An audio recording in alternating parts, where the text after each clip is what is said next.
Today we'll talk about how can you disable this sign or know how you can do that on your AnkiDroid app. We go to figure out the solution or know how you can do that on your app.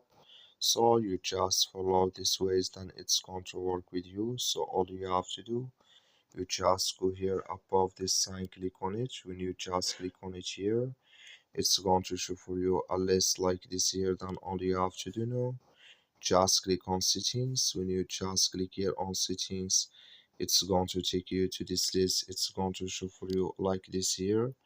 Then you go down, just keep going down here. So then you click here on appearance. When you just click here on appearance, it's going to take you to next step here. Then you go down, just keep going down here. You come here to display Filenames in card brush. So you just click in this sign or this color. Like you see, color is gone. That means it's disabled with us now.